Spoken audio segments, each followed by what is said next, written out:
So Reece Peck is here, and he is an assistant professor at CUNY Staten Island, where he went after his PhD at UC San Diego in communication. Conveniently, this was not intentional, but it worked out this way. Tomorrow, Reece's book, Populism, launches. So this is sort of like your book launch. Destiny, yeah, no, this is the book launch right here. Yeah, so it wasn't planned, but you know, it worked out really well. So, you know, pick this up tomorrow. I think there will be lines at midnight at the bookstore, like to go and get the book. So that was convenient that is here. So Reece does work on populist political rhetoric. And did a lot of really interesting work for his dissertation. That he was in field sites of Tea Party groups, really interesting stuff. And so this new book explicitly focuses on more conservative TV news, and the talk today will be focused on that as well. So with that, I'd like to introduce Dr. Reece Peck.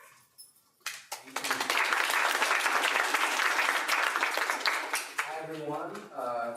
Thank you, Dr. Pierce and the Department of Communication for inviting me. I'm excited to speak this afternoon with this book coming out and whatnot. You guys have been really accommodating, hospitable, and I get good weather. It's like too much to ask for.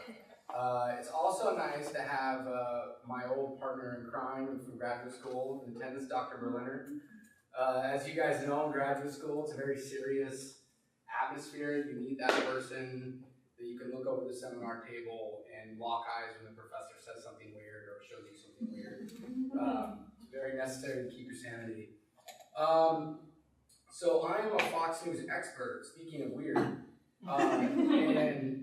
And really, you know, by picking this research topic, I pretty much guaranteed a really awkward moment every time I mention what my research is. When people ask, it happened in the Uber ride in the airport.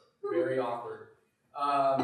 And you know, the next thing that people ask me, of course, is like, are you for or against Fox News? And you know, a lot of academics would be annoyed by this expectation to always declare, you know, which way you vote and what your politics is every time you mention research. But I think these experiences over 10 years now actually highlight something really important about Fox News, which is this way that the network has attained this central symbolic place in American culture. So much so that conservatives and liberals, viewers and non-viewers, both reference the network when defining their own politics. Another interesting thing about being a Fox News expert is there's not a lot of us. And I was surprised in graduate school when I started this project, the relative scarcity of academic research that's been done on the network. And this surprised me because of how obviously influential Fox News is. The network really spearheaded the conservative media revolution of the last 2 decades, and at a deeper level, an ecological level, it's really transformed the way news is presented and marketed in the US. So as a scholar of media who studies political journalism, I also wasn't really satisfied with the prevailing explanations for Fox's success. And I also wasn't satisfied with the stereotypical construction of its audience as brainwashed dupes. Now, this may stem from my own background. I grew up in the very conservative state of Utah. So, unsurprisingly, many of my friends and family are huge Fox News fans. And, you know, because I respect their intelligence and I respect their moral character, it was harder for me to dismiss the Fox News audience than possibly it is for people that grew up in more liberal communities. So I genuinely wanted to know, why is Fox News so compelling to them?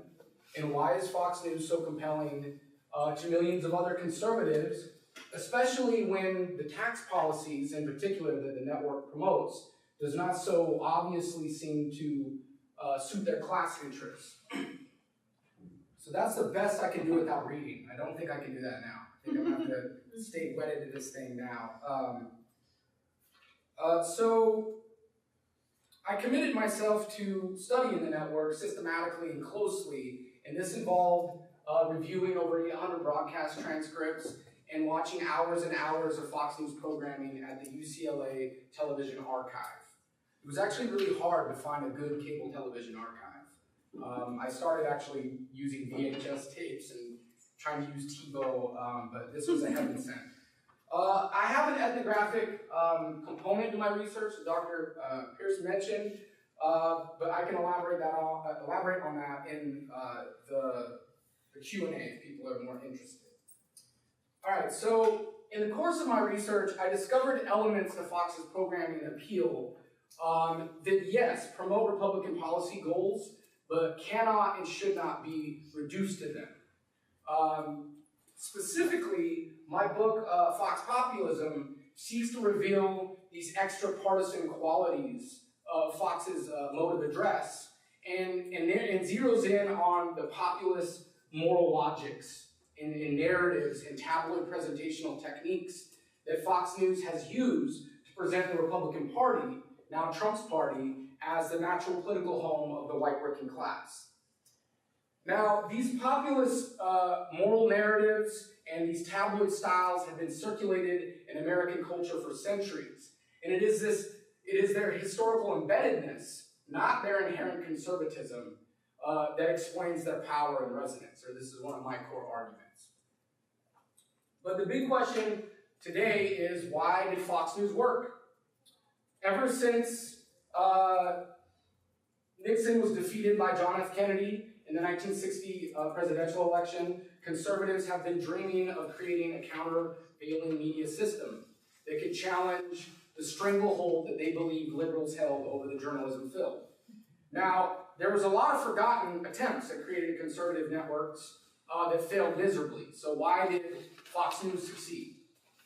Now, I'm kind of this little bit of false advertising for this talk, because I pitched it as a historical talk, and I am going to talk about the preconditions that led to Fox's emergence and the history of Fox News, but I felt that there's a lot of people in the room that have never actually seen Fox, that if I'm going to talk about its style, that I need to show some examples, right? So this is going to be kind of half and half. I like to set up my book's larger claims, and I particularly introduce the concept of style as a new line of analysis for studying partisanship, media partisanship in Fox News.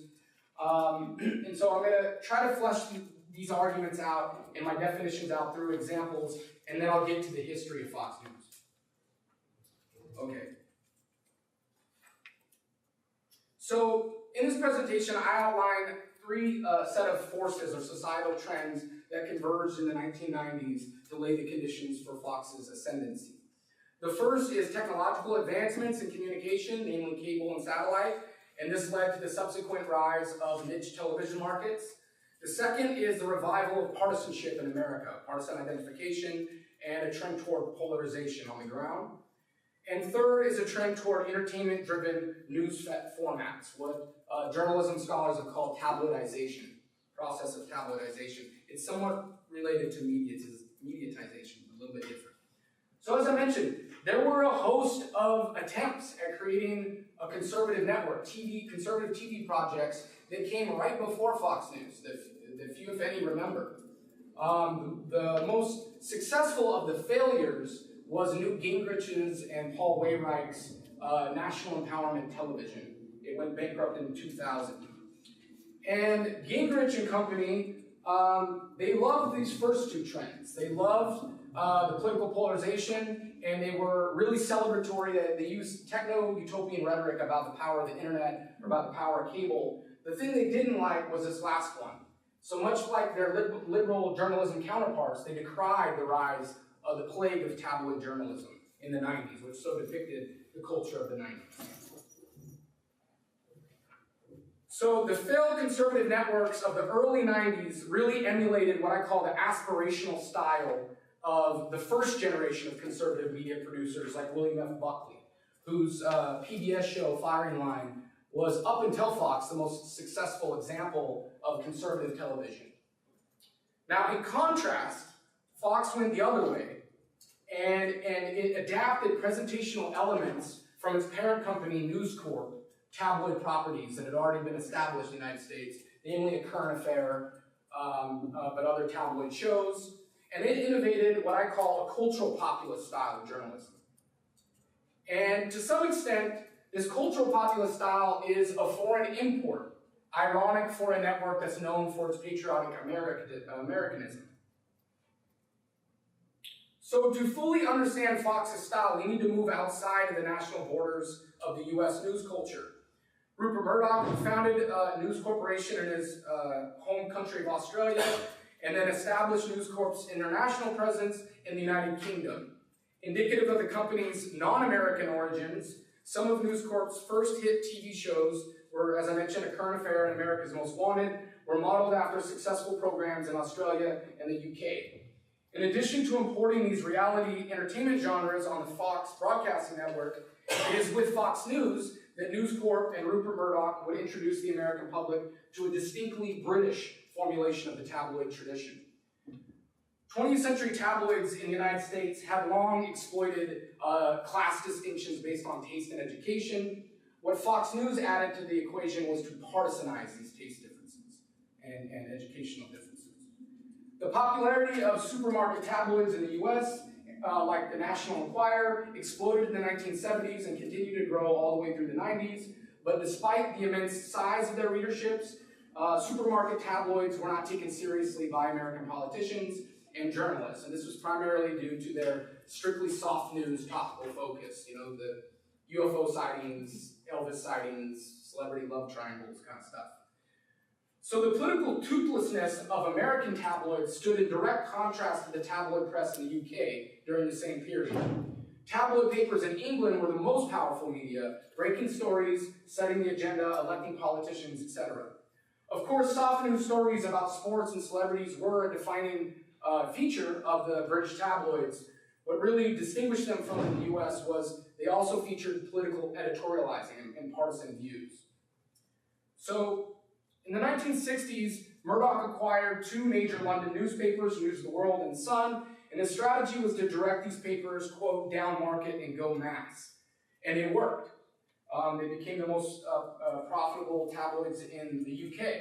But while the Sun's scantily clad page 3 girls boosted circulation numbers, it also helped create Murdoch's seedy reputation, his lowbrow reputation in the journalism community.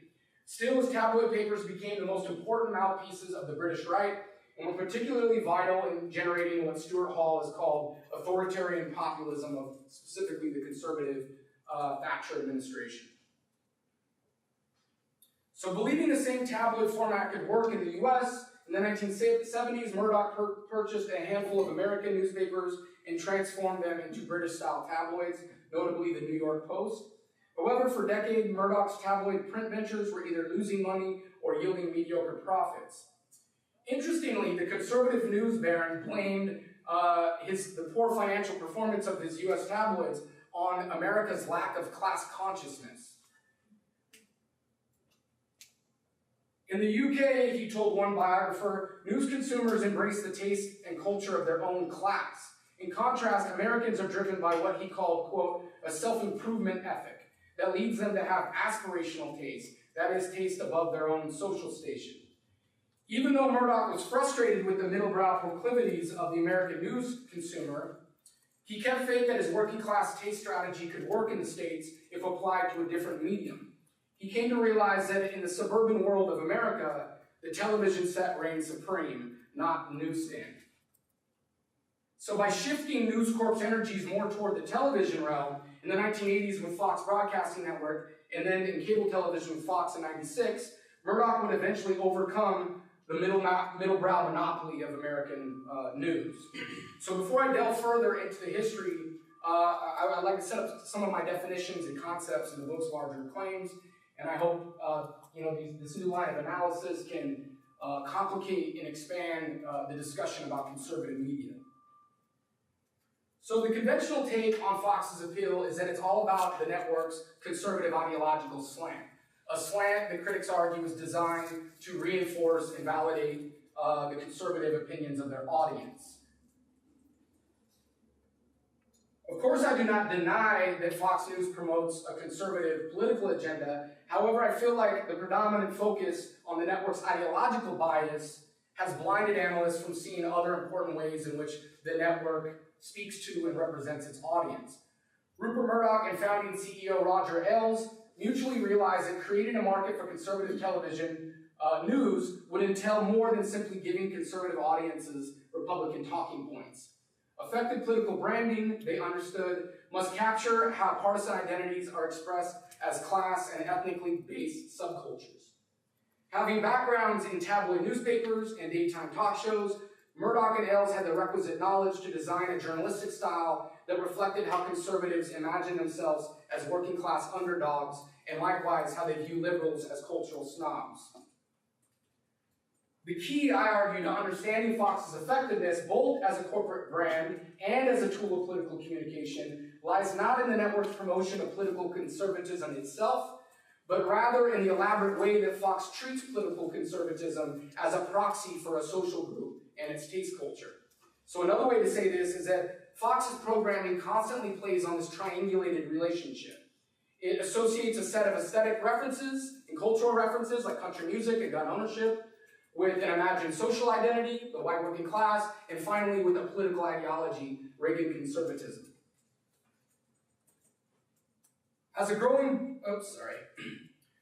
body of political science research shows, social identity has a greater influence on political affiliation than ideology. It is far easier to adopt the political views that match your family, your neighborhood, and your ethnicity than it is to select friends and spouses on the basis of your political preferences. In other words, we pick our friends first and our politics second, not the other way around. People do not directly identify with political parties and their platforms. Rather, their primary identification is with fellow party members. That is, the social groups and communities tied to the partisan label.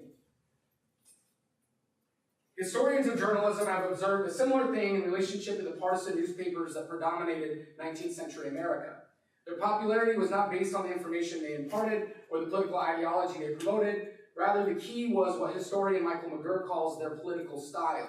This is to say how papers rhetorically engaged readers by representing the political world in a familiar, identifiable way. So at the turn of the 21st century, we've seen the resurgence or the return of partisan journalism. But in this electronic age of partisanship, TV screens have really taken the place of political flags. So I'd like to give some examples how cable news constructs the opposing identities of our partisan camps. So this clip is from the O'Reilly Factor in 2009. O'Reilly's off air for sexual harassment, much like his boss, Roger Ailes. But I wanted to play this clip because it takes place in a really critical moment in Fox's history that really is the programming range that I look at in my book, which is from 2008 to 2010, the financial collapse to the midterms, aka the Republican tsunami, in the wake of the Tea Party movement, right? So this is right during the height of the Tea Party movement, and it happens to be one of Fox's highest ratings moments as well. Trump kind of blew those numbers up, but up until this point, this was the highest ratings Fox had generated in this moment in 2009. So let me play this clip. Another thing about it is the O'Reilly Factor is the quintessential Fox show. It's really the show that put Fox News on the map and kept the network in the driver's seat for over 2 decades. That's the sound. Okay.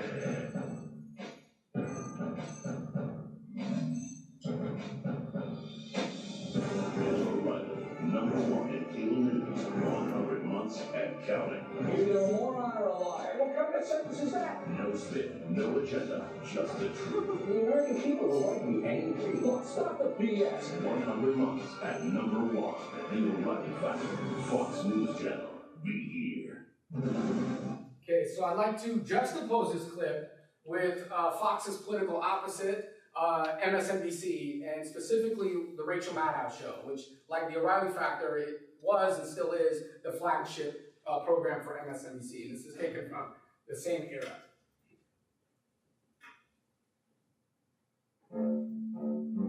News is about stories. It's about finding all the disparate facts and then finding their coherence. Doing this right takes rigor and a devotion to facts that borders on obsessive. So what's the explanation for what happened? At the end of the day, though, this is about what's true in the world. Good evening. We begin tonight with a story that no one is talking. Okay, so people often draw equivalences between Fox News, the conservative network, and MSNBC, the liberal network. But what this kind of superficial commonality misses is the stark ways that these two networks represent their audience and the stark stylistic differences between these two networks. So in the Riley Factor, we see how the promo uses populist language and scenes of confrontation to depict O'Reilly as a fighter, as a champion of the little guy. In contrast, in the Murdoch clip, we see how Murdoch was presented as a researcher, an intellectual, a professor even, right, leading a seminar on a whiteboard. So this appeal from Murdoch is really, the key to this is stressing how her cultural authority is rooted in her devotion to rigorous empiricism and sound research, right? And this appeal is especially designed for an audience that prides itself in being part of, to quote Gabriel Sherman, the fact-based community. Now, the aesthetic features of the promo we see in O'Reilly, from the music to the sound bites to the visuals, are all designed to create a sense of physicality and emotional intensity. Whereas the presentational features of the Murdoch promo with the violins is meant to convey a sense of a kind of cerebral mood, a pensive mood.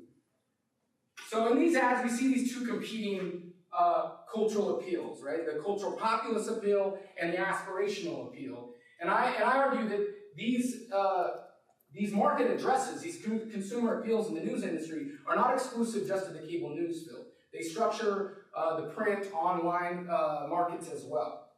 So to show this, we see an even better example of the aspirational news style in advertisement for the New York Times. Play the clip.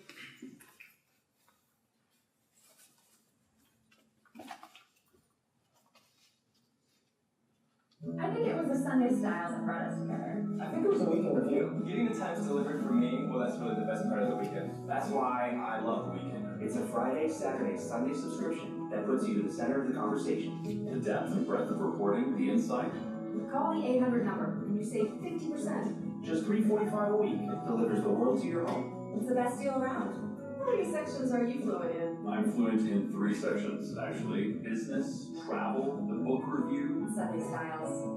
You call the toll-free number and you save 50%. He likes a deal. I did. I just went to Spain and the travel section helped me plan my trip. So you call the 800 number and you save 50%. 50% off home delivery? Fantastic. The best journalists in the world work for the Times, and there's no debating that. So call 1-800. So we see in this ad that in addition to stressing the Times' professional excellence and its commitment to objective reporting, the ad also associates the typical Times subscriber to a professional class social world and a cosmopolitan taste culture. And like National Public Radio, another outlet that bends over backwards to prove its professionalism, the New York Times is perceived still as liberal, and by conservatives as far left. This points to one of the problems with assuming the partisan mapping of the American news environment is based solely on editorial biases and opposing political ideologies. This conceptualization of media partisanship tends to overlook the indirect ways in which marketing strategies of news outlets actually create political associations through social identifiers and stylistic appeals. So speaking of stylistic appeals, this brings me to, if I can get out of here. This brings me to the Donald. The political rise of Donald Trump, a former reality star turned into a populist politician, punctuates the importance of style as an analytical category more than ever. Trump is, in many ways, the logical conclusion of a broader historical trend toward an increasingly mediatized political system, or media-driven political system. Trump ran one of the most unorthodox Republican campaigns in recent memory, yet as a longtime tabloid figure, he was able to leverage his skill in media publicity to defeat, as a longtime tabloid figure, he was able to leverage his skill in media publicity to defeat more ideologically pure opponents in the Republican primary, namely Ted Cruz. Of course, Trump's conversion from a Democrat into a Republican was critical to achieving the amazing publicity platform that Fox News gave his campaign. However, what was equally crucial was Trump's political style fit and complemented Fox's existing corporate brand. So in my book, I trace the historical roots of Fox's counter-elite news brand and reveal how the network combined two class-based traditions of public culture, one native to the news field and tabloid journalism, and another native to the political field and populism. Now, one of the long-standing political narratives of the conservative movement has focused on how overeducated elites use government power to both expropriate the wealth of the, quote, producing Americans and to impose non-traditional cultural values on them.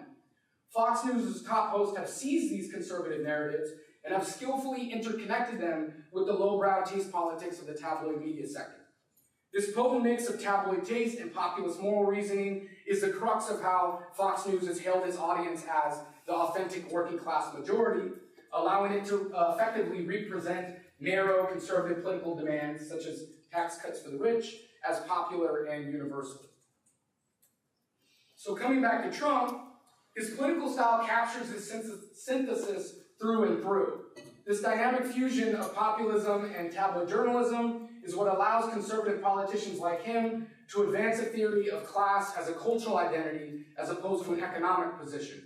And it is this fusion that helps us make sense of how a billionaire, a real estate mogul living in a Manhattan high-rise apartment could package himself as a champion of the white working class. So for 2 centuries, the populist rhetorical tradition has provided American politicians with a vernacular language for describing class tensions.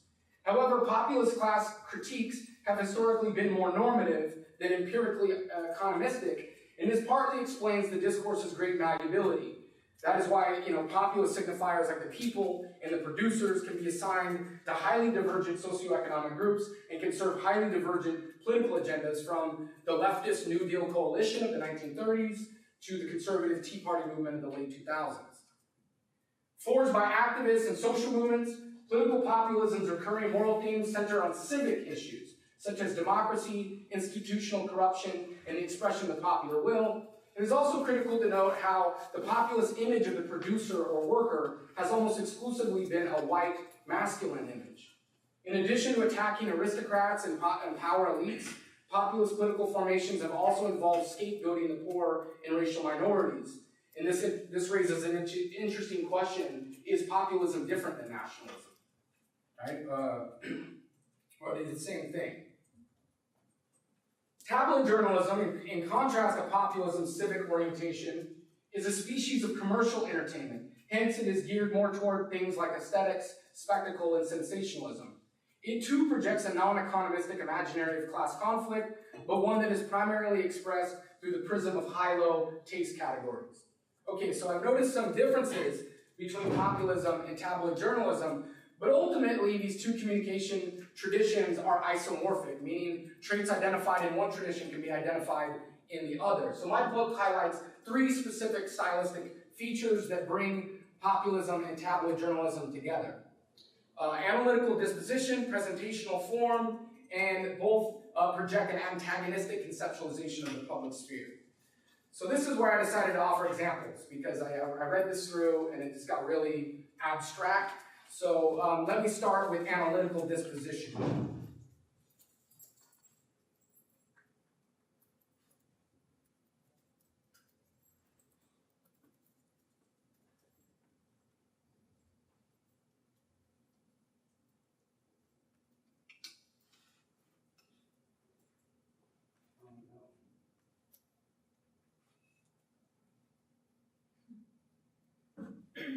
Worst fears.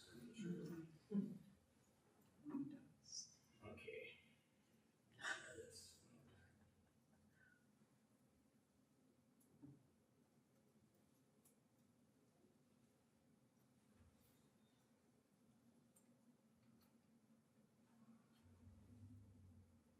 So O'Reilly, this episode, they're debating Obama's tax policy, and he's debating it with Professor Dr. Lawan Hill, who's actually been in the press recently for a speech he did on Palestine.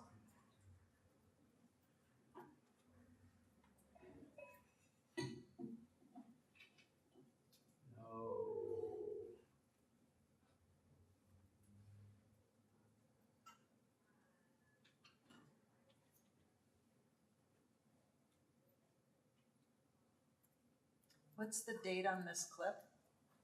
I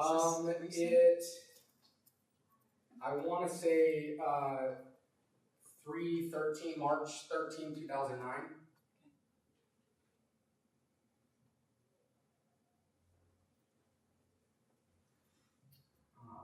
Okay.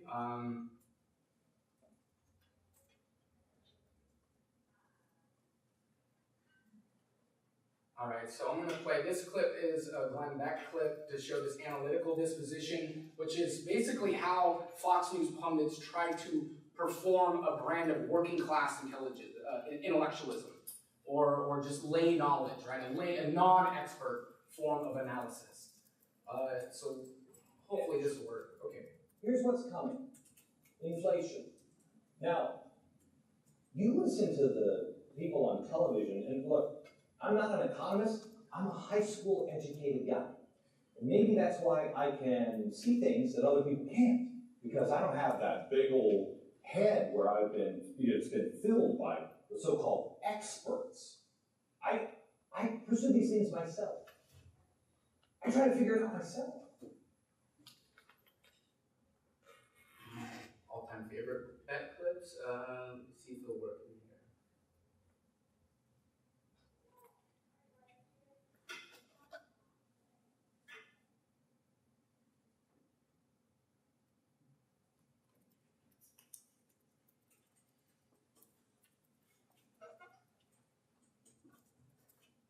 Shucks. All right.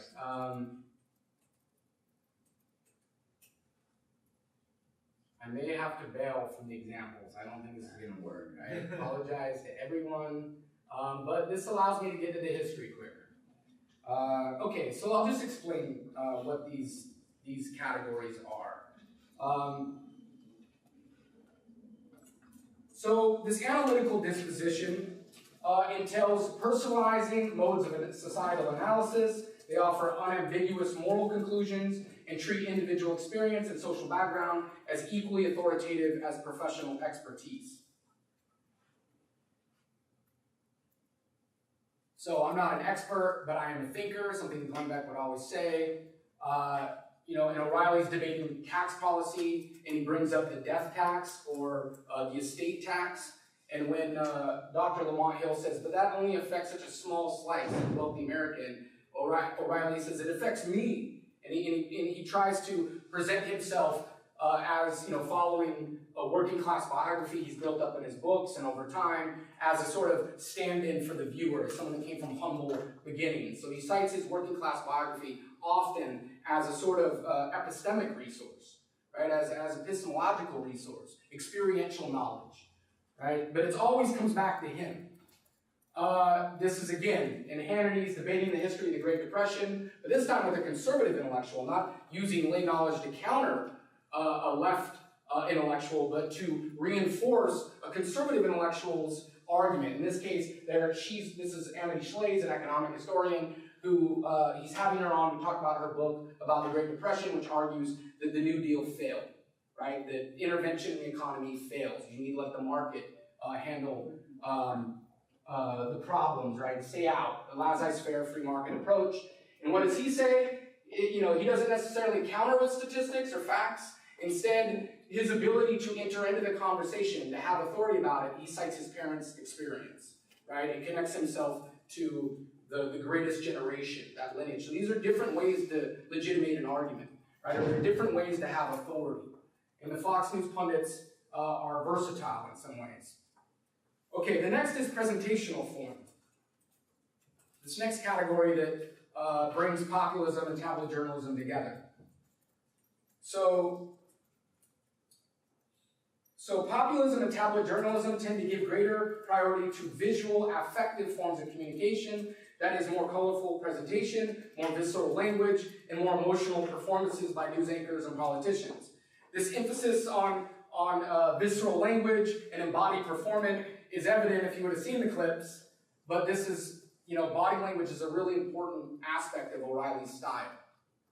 And then when you combine visceral language with body language, we see later in his discussion with Amity Schlaze, He talks about how Obama, I'll read it, if Obama gets everything he wants, and he will, we are robbing and stealing from our kids, again, situating everything in interpersonal networks, and our grandkids. We're taking a baseball bat and smashing open their piggy banks and taking every last cent they've got. And he's swinging a baseball bat. So again, this is telling of populist modes of communication and tabloid journalistic styles. Now, there are other aspects of presentational form that are not host-related or host-centric that Fox innovated. So early on, Fox News was criticized not only for being politically biased by CNN and MSNBC, but CNN and MSNBC criticized them for being hokey and too tabloid, that their presentation was bombastic. And then they proceeded to copy all the presentational innovations that Fox News innovated. And this is, again, parallels A Current Affair, the tabloid show hosted by Murdoch, which was a News Corp property and was produced by Roger Ailes. And that the network shows like Nightline criticized The Current Affair and then copied their presentational innovations, right? So the stock ticker at the bottom of the screen, breaking news alerts, playing music in the transition segments and voiceovers, vibrantly colored sets. These are all things that CNN and MSNBC ended up taking and appropriating from Fox. Now, Fox News CEO Roger Ailes once described producing television as painting a Mona Lisa every 3 seconds. Reflecting these presentational priorities, Ailes recruited producers and news anchors from tabloid news shows like A Current Affair and Inside Edition, where O'Reilly came from, when he built Fox News. And again, Ailes helped produce both those shows before joining Fox. Ailes may have been just as politically motivated as conservative media activists like Gingrich and Paul Wainwright. However, unlike these figures, Ailes started his career in television entertainment, not politics. So he placed a far greater premium on visual communication.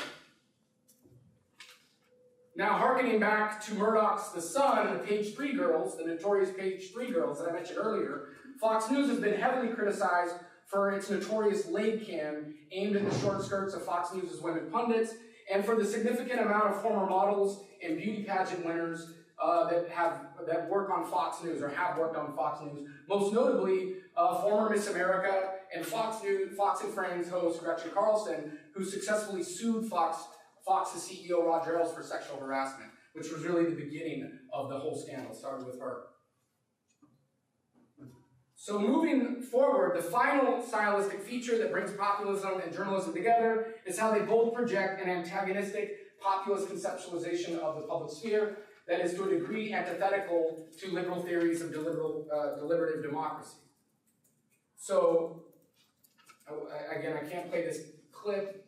In it, they're talking about Ted Koppel did a scathing op-ed in the Washington Post, I believe, criticizing cable news, tabloid elements, and its partisanship, and they're responding to it. They said, he's the elite, the monarchy is mad that we're taking over at Fox News, we're the commoners, right? So, again, they're projecting this imagination of both Fox News as for the folks, right, the people, and then also positioning the rest of the media as an elite sector.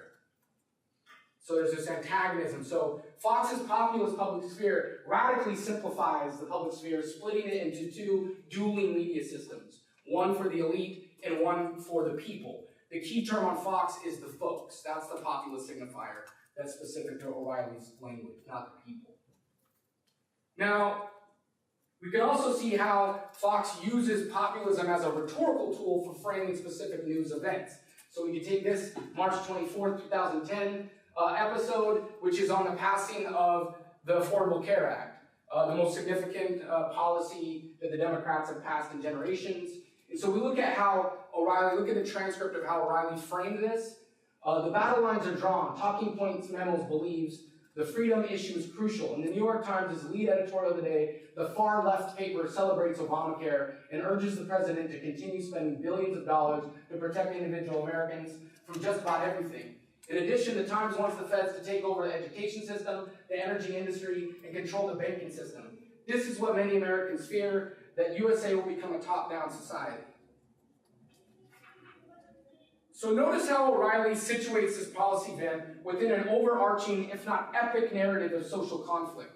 we see how the actual news event has a secondary role in the program's presentational priorities. It is more of a segue for the real focus, which is the dramatic story frame that O'Reilly uses to explain the policy event.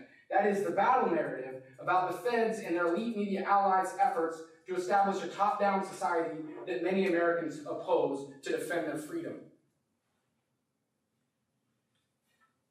O'Reilly's narrativization of this event was primed, just like other instances, by similar framing that's done months leading up to the ACA's passing. In one segment, O'Reilly declared again that the battle lines have been drawn as the nation is deeply involved in the most intense political debate in years. President Obama has the power of his office, and most of the media squarely behind him, and the folks have the folks. We'll see who prevails. So with the line about the far-left paper, the New York Times, and most of the media being allied with Obama, we see how Fox incorporates themes of liberal media bias into its populist narrative framing. This liberal media bias narrative is of course central to Fox's origin. The self-story about how Fox News heroically restored objectivity to the journalism field by providing a counterpoint to the liberal mainstream media is implicitly conveyed in the network's founding slogan, fair and balanced. See, because you needed balance because of the biased media. Now, conservative media organizations have claimed to champion the cause of balance and raise the specter of liberal bias in broadcast media at least as far back as the 1940s and 50s. Figures like Clarence Mannion, William Rush, and National Review founder William F. Buckley put the first chinks in the armor of journalism's objectivity tradition. The wave of conservative media criticism corresponded with the explosion of conservative think tanks in the 1970s and the 1980s, right? The Powell memo being a flashpoint. In turn, these developments corresponded with the gradual decline in public trust in the press, official sources, and experts. Fox News was not only quick to register these broader changes, but was one of the first news organizations to create and master new interpretive strategies around the breakdown of expert authority. So in many ways, the populist journalistic style that Fox News developed was the perfect ideological tool for an increasingly politicized news environment of the late 20th century, an environment where facts were losing their truth power as they were increasingly judged not by their internal methodological soundness, but rather by the perceived partisan affiliation of the institution producing them. So as my analysis shows in Fox's coverage of the Great Recession, Fox uses rhetorical appeals to identity and traditional morality and taste, and these have become exceedingly useful in a hyper-politicized informational space of today's media. This is because, unlike formal expertise, these populist sources of legitimacy do not require institutional verification. What populism does require, however, is a deep knowledge of traditional moral discourses, an astute awareness of the key social cleavages active in a historical moment, and most importantly, an exceptional level of performative skill, enough to convincingly embody the cultural disposition of mainstream television audiences, the majority of whom are non-college educated. Okay, so I've set up my book's claims, and the talk's almost over, I think. Okay, no, I have some time. All right, so now I want to talk about the structural conditions that led to Fox's emergence. And I'm going to specifically start with the political, economic, and technological developments. So in the 1970s, America had access to only 5 or 6 television channels. By 1981, this spread to 34. By 87, it almost doubles. And by the 90s, we get to hundreds of channels. Just between 1994 and 1995 alone, 15 separate cable channels were launched, and as evident by their names, such as the Food Channel, the History Channel, the Home Shopping Network, etc., this new subscription revenue model of television allowed for specialized content and encouraged narrowcasting over broadcasting.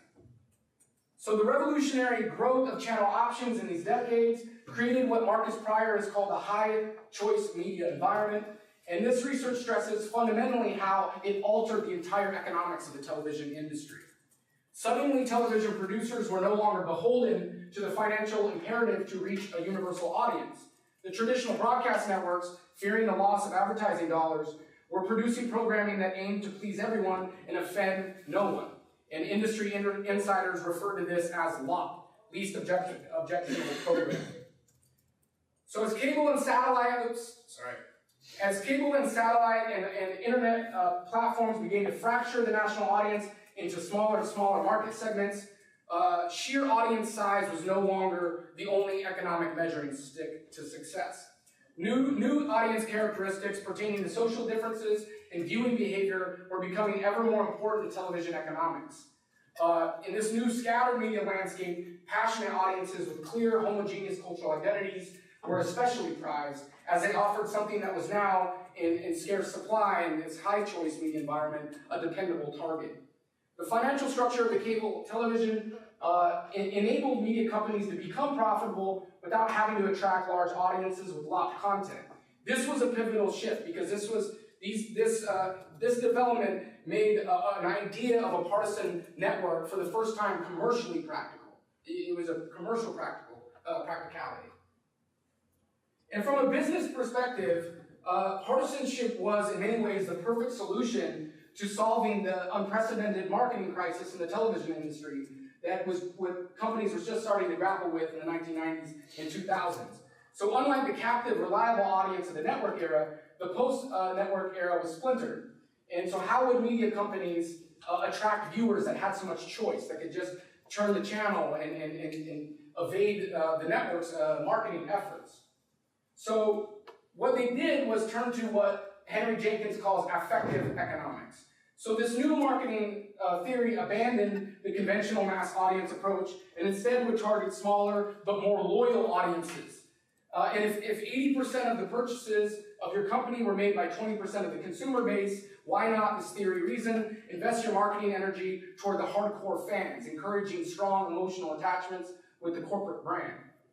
So in this new crowded and competitive television industry, it became necessary for cable channels to create, Jeffrey Jones writes, intensive relationships with their viewers, connections that will encourage routine and repeated viewing. I think I may be out of time. How much time do I have? This ends.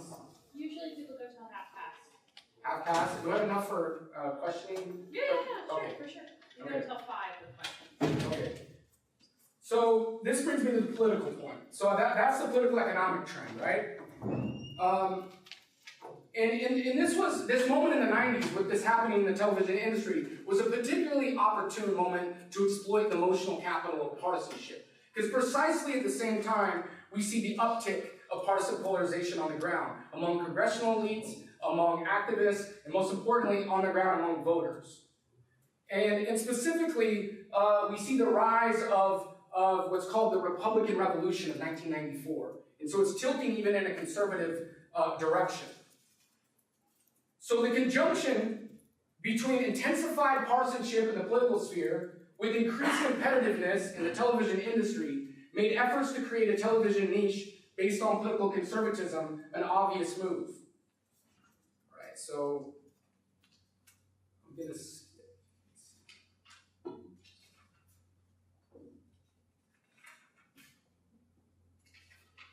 skip forward.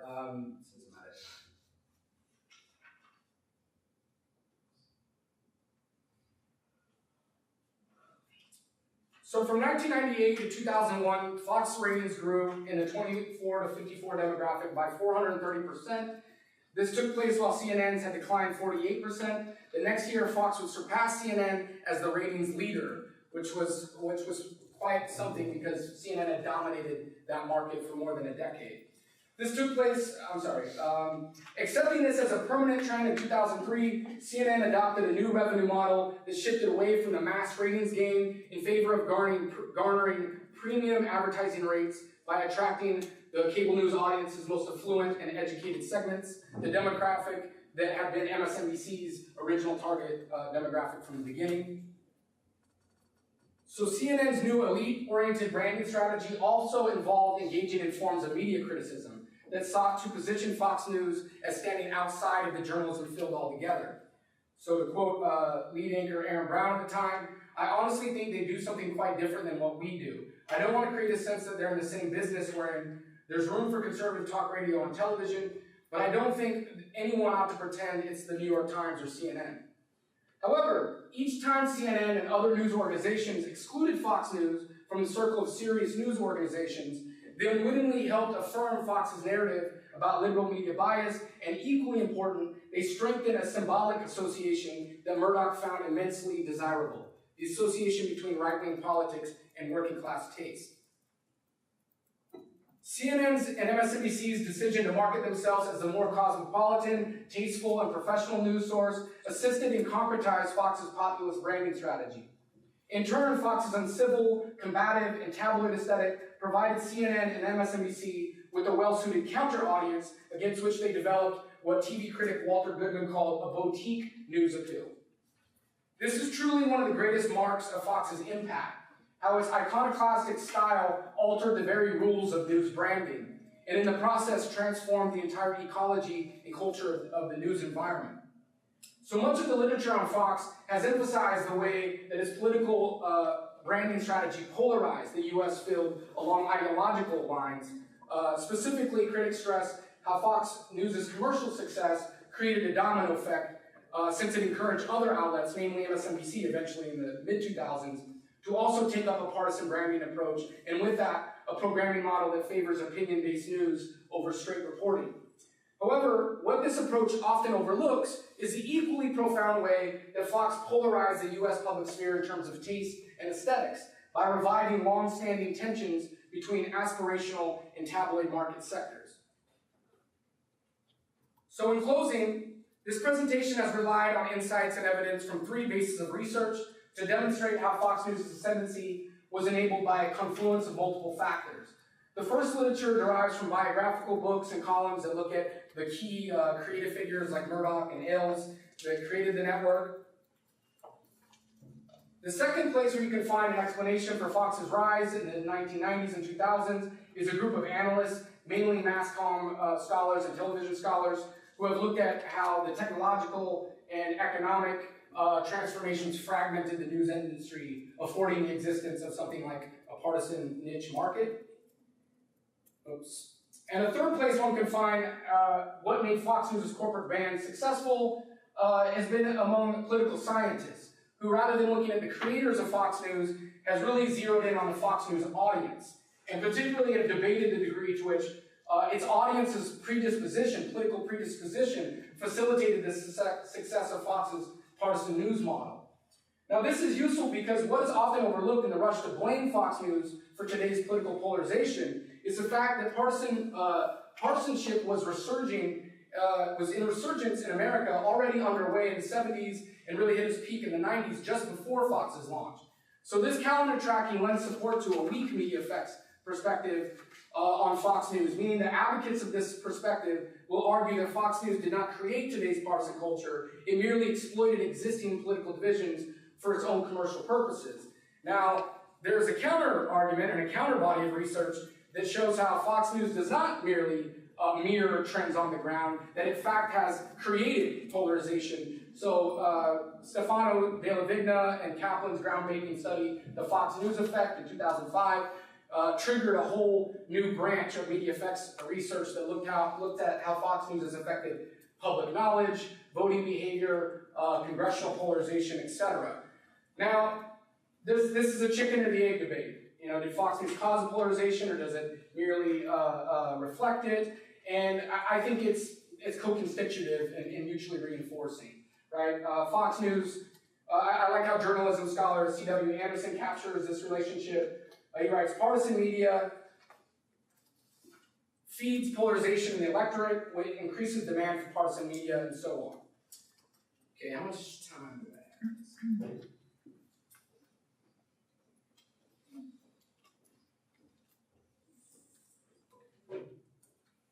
Each of these literatures provide critical pieces of puzzle that is Fox News. However, an explanatory resource that has been largely overlooked is the very media product that Fox News has created. To date, there has been relatively few in-depth textual studies of the network's programming.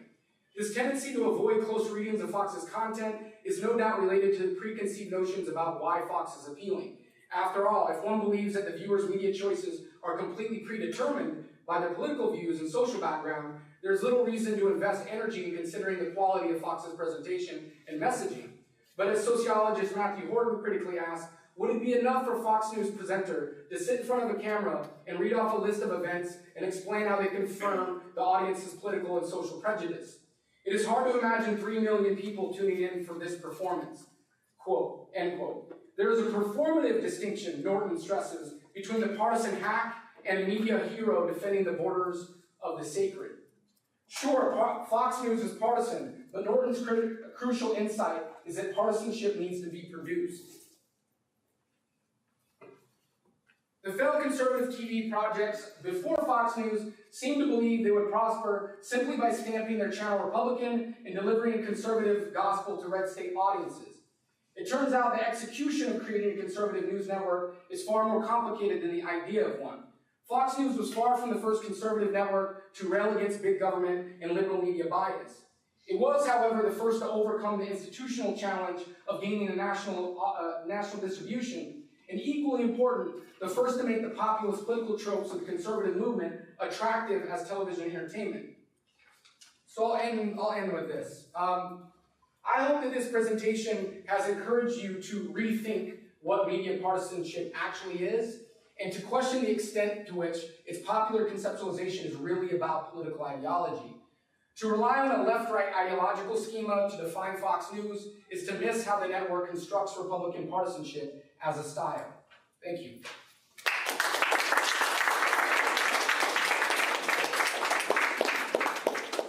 Great, thanks so much, Reece. So as is tradition, we will have Q&A for about half an hour or so. So if you want to sit down. Yeah. Actually, let me piece of paper. And I will nearly point the table. Rico, did I see your hand? What? Did I see your hand, or was it just No. wave? Okay. Oh, okay. I knew I saw a hand. I have two questions. First question is, Fox News has many kinds of programs. Some are very populist and tabloid, but others resemble straight news, like Megyn Kelly's show back in 2015, and Chris Wallace, for example. How do you account for this kind of internal conflicts regarding styles, reporting styles in Fox News? Is the first question. The second question is, Sorry. There goes my timer.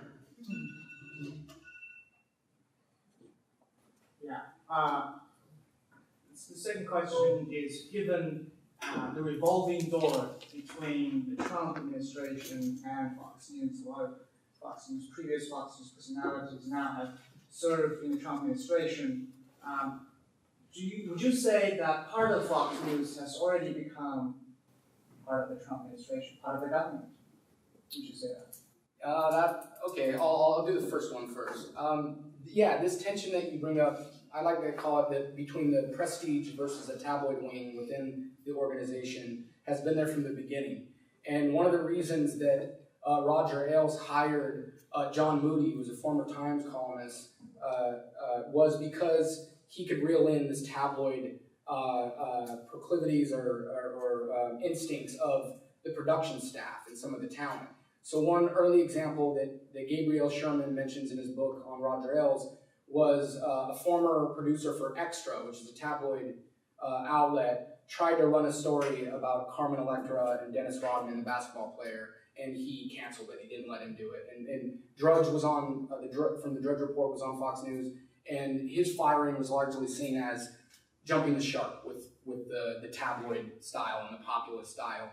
But in general, I think, what the question I always respond with is, what really created the Fox News brand? Was it the daytime shows? Was it the Sunday shows? Or was it the primetime opinion shows? Like, what really defines the Fox News brand overall? And I would say it's the opinion shows. It's the populist shows. And it has changed. And I mentioned at the end of my book how in 2013-12, that there was an attempt to feature the more prestige anchors like Brett Baer, Brett Hume, Chris Wallace, and Brett Baer, right? And Megyn Kelly. But that dust-up between Megyn Kelly and Donald Trump in the first Republican primary debate really threw a wrench in that whole strategy, that rebranding effort that was really pushed by Murdoch's sons, that imagined the network maybe in a more professional or independent straight news style. But I think that the fact that the whole Fox audience responded in favor of Trump and not Megyn Kelly shows that they don't want that prestige style, they want populism, or his version of it, right? There are those daytime anchors and personalities and the Sunday personalities do practice news in the mold of Walter Cronkite from a conservative kind of editorial position, but they do have that style, you're right. But I just think it's not it's not the most visible, they don't have the highest ratings, it's the opinion shows that have the highest ratings. The second question, is there a revolving door, essentially, between the Trump White House and Fox News? There is. Would you say it's part of the government? No, I would not say, I would say there's definitely a symbiotic relationship. And as we talked about during lunch, there's a hybrid quality to Fox News. It's a political organization, it's a news organization. But I think ultimately you see how much Fox's behavior is driven by commercial logic. As soon as ratings pull out, Glenn Beck, for example, had great ratings, but as soon as the advertisers put pressure on him, they canceled the show. O'Reilly, they canceled the show. So I think it is a capitalistic private organization that is designed to make money, and that's what separates it from the White House. Does it help Trump? Yes. And does it give him publicity? Does it advance Republican policy goals? Yes, it does. But I wouldn't say that those fields are completely collapsed. Yeah. Just to follow up on the same point. So you can think of two major possible drivers of Fox News. One is a market logic. There's a niche there to fill it. The other is it was pushing an ideology from the start. And there's one, and you just kind of seem to come around to it. It is more, it recognizes a niche. Now maybe that was also consistent with what Rupert Murdoch's own proclivities were, but that it's filling that. And I'm curious if you would think this piece of evidence points in the same direction, which is they were very anti-Trump throughout most of the primaries. And it's kind of hard to actually maybe this cuts the other way. It's kind of hard to interpret that as anything other than they really thought he was set up to lose. Mm-hmm. That just like a lot of people on the left, like, we want to go up against Trump, that's the guy we can beat. And they were thinking, we don't want Trump, because even Hillary Clinton can beat him. Whereas once it became he was the nominee, then Fox kind of came around. But they really, for a long time, he was setting up Fox as the enemy. Everybody was thinking, how can that possibly work in a Republican primary field, like everything else? It did work. Yeah. So that seemed to point toward they're pushing an ideology because they wanted a winner, and they thought Rubio, Cruz could be a winner, whereas Trump wouldn't. I never thought about it. Was that you're absolutely right. There was a huge feud between Fox News and the Trump campaign. He boycotted one of the debates, which was like political suicide for any other Republican candidate. Would never imagine doing something like that. But I think that it's really hard to pin down what is the ultimate driver, because Rupert Murdoch has, in his long career, been exceptionally skilled at harmonizing his political and commercial interests. He will subsidize a failing outlet, right, like the New York Post, because it has political power in that New York market, and then he can get regulatory favors or other. So he's got this like 3D chest. There's a lot of things going on, and I think he shows you don't have to pick one. That you can have a media organization that is both profitable and politically influential, and that's a skill that on the left, media activists and producers have struggled to do or have, is that harmonizing skill, those various logics and different interests. But I don't think he has to choose. I think he accomplishes both goals simultaneously. But it's messy on what, it's hard to pinpoint like exactly at the end of the day it's this, or at the end of the day it's that, right? I think there's a confluence of drives, and it's all about juggling them and harmonizing them. But so it's difficult. I was really interested in your connection between like early U.S. versus British class consciousness and the ability for Murdoch to sort of maybe stumble on that at first with the US audience and then sort of pick that up with the transition to television. And I'm interested in how you think it relates to sort of like class consciousness today, in the sense that it seems like it was able to exploit, TV was able to exploit something different about like the American dream rhetoric and like a classless society, like an imagined one. But it also seems like at the same time we had this rise in Fox News, really popular, all that, but still the American dream, like you can rely on folks helping out folks in this way that seems to be sort of like class determinist, but at the same time the rhetoric of like whatever, American dream seems to live on with those populations at the same time. So it seems like there's a little tension there between that. I wonder if there's like you have thoughts about how that goes out today. Yeah, that's a really good question, a hard question to ask, because you have this seeming contradiction where Fox News is communicating a message that there are these deep emotional class tensions, right? On the other hand, they're saying there's no issue with poverty, there's no issue with corporations exploiting workers, etc., right? Everything is fine. Everyone is not suffering economically. Capitalism works. And so that is a contradiction that I've always found interesting, fascinating actually, about conservative media and the conservative movement. And I guess the way I answer it is that, so in one of my chapters, I have a subchapter about how the conservative movement redefined class in America, even before Fox News. And it's really the rise of this cultural populist discourse and this narrative of educated elites being the central class enemy. And to a large degree, they constructed that narrative, but there is some part of it that spoke to the material conditions on the ground, what was happening in the 1950s and 1970s when we shifted from an industrial to a post-industrial economy, and where you have the explosion of higher education from the 50s to the 70s that really divided, as sociologists like Robert Wood now have talked about, really divided the middle class in these separate subcultures, the college-educated and the non-college educated, right? So populist politicians like George Wallace first, and then Nixon kind of refined all his tropes. They seized on these structural things going on the ground floor and in the discursive fields of politics and media, and then amplified this idea of this cultural theorization of class, right? And then in the process, drawing attention away from class as income, class as labor position, right, market position. So I don't know if they reconcile it. That's what's fascinating, is to watch their programming rhetoric try to manage that clear contradiction. That's what I always found fascinating, is that they use these kind of moral logics and utopian kind of rhetoric about the free market while stoking other types of class divisions. Great question. Go ahead. Can I add a question on top of that, and then a separate one? But it strikes me that what's happening here is a just outright construction of an imaginary class that's not based on economics and is based on culture and is absolutely comfortable with no need to change anything and no reason for reason, and that everybody's part of that.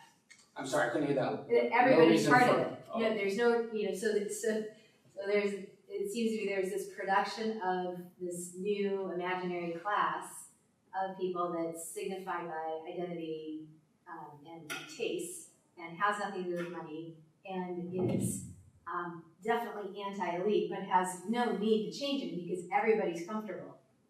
Right? There's no, it's like they're all the underdog, but on the other hand, nobody's poor.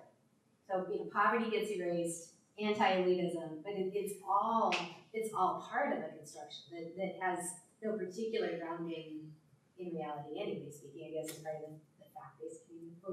Like there's that. Maybe that's just fascinating. But I have another question for you, which may be just completely out of your realm of what you're interested in. But I listened to what you're doing here as a really interesting media text analysis, and I'm wanting to know: is there anybody doing the viewership analysis? Is there anyone doing a Janice Radway reading the romance of the seminal work on what does it mean to Fox News viewers, to be Fox News viewers, and to engage in the ritual of Fox News consumption?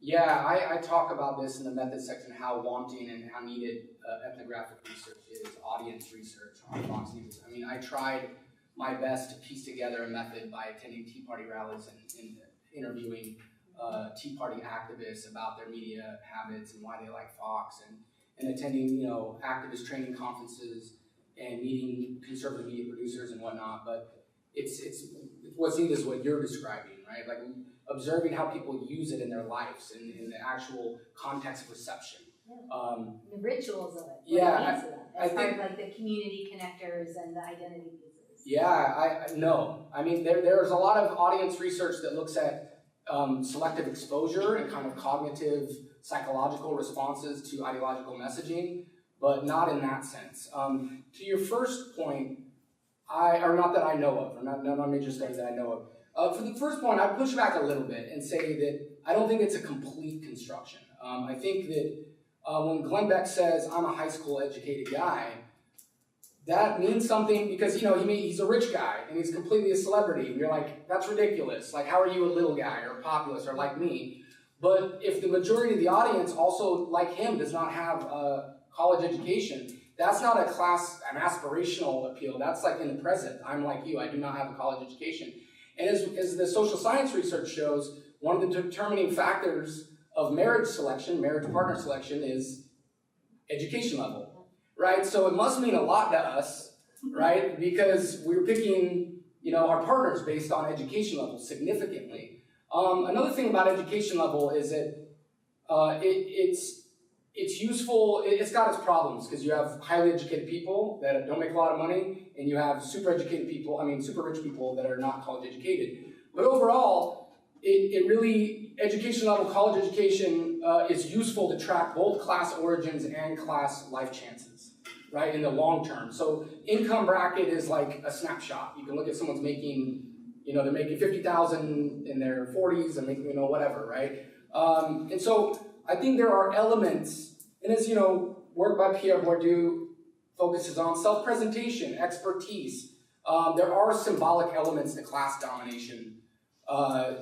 Now, are they as substantive as how much money you have and the property you have, and if you're a manager versus a worker or you're an owner of a business? No, they're not as substantive. But I push readers a little bit to say that, look, yes, there's something deceptive going on. It's obscuring relations of dominance in the market, but they're appealing to audiences. There's something they're appealing to, right? There's something that resonates in terms of class. Go ahead. So to follow up on that just a little bit, it struck me that Murdoch said the print tabloid style news wasn't working in the US because of a lack of class consciousness, and people weren't aware or had this sense of what's appropriate for the working class and so on. But clearly they did, because it worked for visual presentation, for cable. Why is that? Why does this work for one medium and not another? Why does this not work in print? Well, I think that, Did they construct this? No, even a little bit? Well, one of the points is that I make is that I try to trace the history of tabloid journalism in America, not the UK. And there is our news industry has long been structured in terms of these different class markets, right? All the way back to the penny press in the 1830s, right? So Murdoch didn't create the class tensions in the media markets in the United States. What I argue is he politicized them. They already existed. It was already trashy to like the National Enquirer and watch Jerry Springer, right? That was always bad taste already, but he politicized them. He made them a partisan issue, that if you like this, you're a Republican. If you don't like this, you're a liberal, right? So that was part of his contribution, but it has a deep history. If you look at the history of commercial news, Michael Shudson's classic work, Discovering the News, he argues that they've always been structured around these class tensions. The New York Times' marketing in the 1890s was saying that a reader of the New York Times reads it as a badge of distinction, and that fit to print wasn't just about being informationally accurate, it was about being morally fit and being culturally fit, like in a Victorian sense. So these class tensions have always existed. Murdoch, what he brought to it was to politicize them and then interconnect them to the partisan kind of arena. Go ahead. Sorry, Ryan had her hand up for a super long time.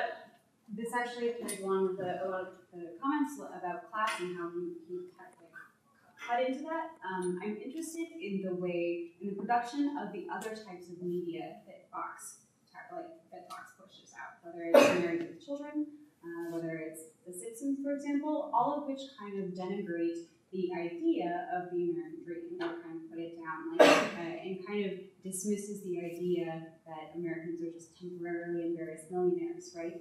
And so I'd be interested if there's a link, with the viewership of Fox News watchers and Fox Media watchers, and if there's almost a thread of the cultural content of trying to convince these folks, right, that elite construction doesn't necessarily exist anymore, that they don't have that elevation that the Brits already understood innately. Yeah, I'll try to answer a question I didn't answer and then segue right into your question, is that the question of medium, right? I just think at different moments in American history, there are more powerful mediums. You know, radio got trumped by television, and it's still arguably the dominant mode of political communication, and has deeper cultural penetration. I mean, internet, that's, you know, so I would say that it depends on the historical moment what medium is ascended. But to your point, in the history chapter, I actually bring up Married to Children. I talk about how there is this concept that a media scholar in the UK calls permissive populism, like the Benny Hill show. It was like using the sexual vulgarity and lowbrow taste.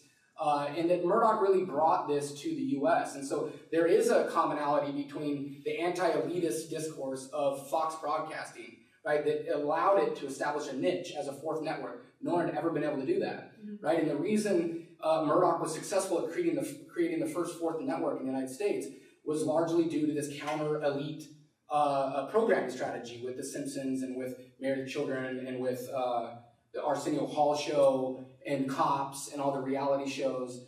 And in A Current Affair specifically, which was his first successful television news program, was proudly anti-elitist and really played on all these tropes. And so it's not perfect though. I mean, the News Corporation has Searchlight Cinema, which is like kind of prestige independent film. You know, he had the Village Voice in New York. He bought the Village Voice. Rupert Murdoch owned the Village Voice in New York City in the 70s.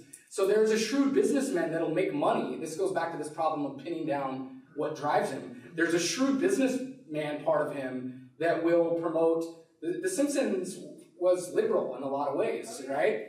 But it did have an not caring, kind of being cynical about the world. Yes, and I think, you know, Rupert Murdoch and Rod Ailes. Rod Ailes produced Broadway plays, off-Broadway plays that had liberal themes in them. So I think there's this kind of cultural deregulation that they promoted, right? That could have a leftist inflection, could have a right-wing inflection, but that is a commonality, whether the political messaging of that given News Corp property was left or right.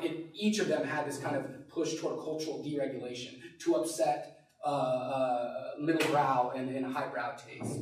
I don't know if I answered your question, but there is discursive connections across the non-political, non-news entertainment media and the political public affairs stuff. Reece, can I tack on to that? Yes. Just really briefly. Fox Sports, too. Yes. Is a really interesting one. I don't know if you read, a couple weeks ago, they had like this history of Fox Sports sort of thing, and it was so interesting about how it fit into the bigger narrative. And I think that from what I gathered from this nice, you know, it was like the 20th or something anniversary of when Fox got football, that it was, again, this market-driven decision, but also that they were doing a lot to reach out to this imagined anti-elite viewer, but they still had to maintain, like, what is football supposed to be? And they couldn't mess with that too much. And the way that they balanced it was really shrewd. Yeah, I'm so glad you brought that up, because that's a great example. If you see Murdoch's Fox Sports 1, right, a News Corp property, they're literally using the same strategy that Fox News used counter-programming or counter-positioning in CNN. But they're saying that ESPN is now the stuffy network. They're too PC, they're too self-righteous, and we're the irreverent, fun network. It's exact same kind of anti-elitist strategy, but it's sports. We're not talking politics. And so that's why I think you really, to understand the rise of conservative media and News Corp, but just conservative media in general, you really have to have a multi-field analysis. You have to consider these discursive connections between the entertainment sector and the public affairs sector. I mean, arguably, I have a piece coming out in an edited volume on News on the Right about country music's role in helping create the conservative news market, right? In some ways, you could argue Merle Haggard with Okie from Muskogee in 1969 was just as responsible for making political strategists aware of a particular political market or constituency as the traditional conservative movement activists, right? Movement-based activists. So yeah, I think that those connections need to be analyzed, right, and revealed. Thank you. What a great talk. I really appreciate it. I'm sorry you have 800 hours of Fox News in your brain now. I'm a sadomasochist. Yeah. So I graduated from this journalism school in the 70s, so back in the Watergate era, and went on to do other things. I've personally been attacked by Bill O'Reilly for my research on his network, so that's a brand of something or other. But I do want to say that I think Fox got really lucky with having Hillary Clinton be the nominee because she was so diametrically opposed in a way that, say, Bernie Sanders would not have been, in that she had absolutely no visible sympathy for working class people in any way. And her anti-populism in that sense, in the sense that she had, no one I would look to her and say, oh, she cares about me as a working person. And so, I don't know, I just think they got really lucky with that in terms of propelling their brand and their sense of that culture. Yeah, I think that, there's a saying in boxing, they say matchups make fights. And I think it's the same applies in politics, right?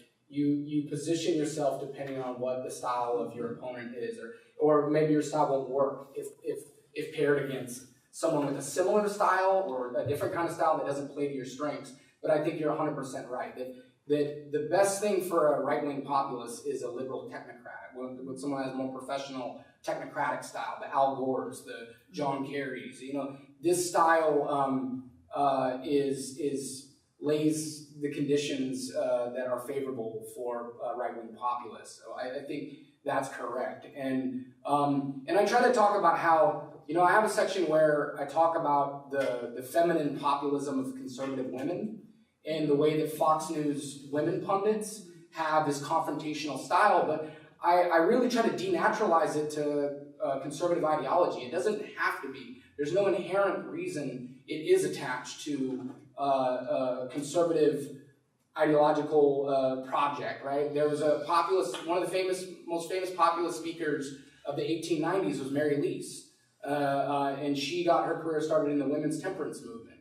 And she was known for being confrontational, for having great comebacks when people would heckle her. And she was very moralistic and in your face.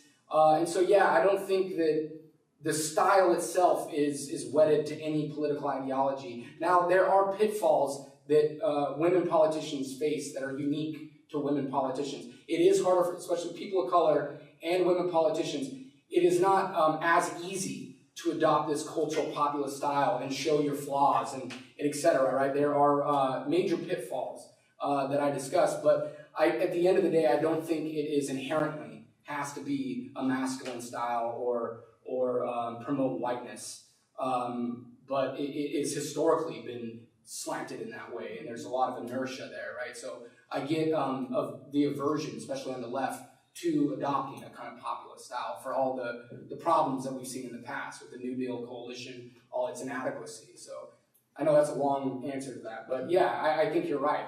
Matchups make fights, right? And in that case, that was a perfect matchup for Donald Trump. Yeah. Go ahead. Great talk. Thank you. Thank you. I have two questions for you. You can choose which one to answer. The first one's very hard, so you'll probably choose the second one. You mentioned during our talk that is there a difference between populism and nationalism at this point? And I would love an answer to that. The second question. Hard question. What? Not a hard question at all. Go ahead. The second question has to do with the rise of social media, participatory media, citizen journalism, Web 2.0 in general. There's a question about reception and audience studies. I'm wondering how, as you've studied the network over time, your research or where specifically around aspects of affect and performance and co-optation of Fox's brand of affect and performance gets utilized within participatory media spheres as well, if at all. Yeah. The second one may be harder. I was just talking to graduate students how I need to sharpen up on my social media analysis and need more empirical social media stuff on the right. As far as the first question, that is a really juicy, and I said not hard at all. It's a very hard question to answer. Is populism and nationalism the same thing? One of the reasons people often conflate them is because, well, one, both of them invoke a kind of mythic past, a golden past. They're really past-oriented in their rhetoric. Make America great again, right? And they use concepts of heritage, right, that are past-directed. Another commonality is they tend to construct the political community in contradistinction to an enemy other, right? Now, the distinction is the enemies they target. And so with nationalism, it's a foreign enemy, right, outside of the body politic. With populism, and I'll complicate this. This is just an initial thing. We can totally shred this model and spectrum to pieces. But with populism, it's about internal tension. So that's why traditionally it has been used as a kind of normative way to talk about class or a moral way to talk about class. It's vague, right? People, the elites. But you are talking about social hierarchy, right? Now, the problem with that schema, right? And in Fox News, there's been a spectrum, right? I think its programming floats on a spectrum, right? In the Great Recession, it was all about wealth distribution. They weren't talking about terrorists, and it was all about tax issues. Like, they're taking your money, the fruits of your labor. When they talk about journalists and celebrities being elitists, that's class tensions inside the U.S. Hollywood, they're elitists. But now they're clearly, all the enemies are MS-13 and Muslim terrorists, and it's shifted into an explicitly nationalist mode. And the problem with that model that I'm finding is that throughout American history, there have been moments where people inside the body politic that are American are treated as foreigners, right? So the Red Scare is the most obvious example. Your political enemies inside your country can be framed as foreigners, right? It becomes even more complicated when we're talking about nations that were formerly colonized, because then they have regional hegemons or Western powers manipulating their politics from the outside in. So then, is it nationalist or populist? So yeah, it's hard to draw the distinction, but I think there is a vague or general direction toward internal hierarchical tensions versus the foreigner at the gates. But you can problematize it, obviously. Participatory democracy, participatory media, I'll have to think about that one. I need to do more research on that. Well, those are excellent two last questions, both hard. So with that, we are out of time, but I once again want to thank Reece for coming and sharing this with us. And again, congratulations.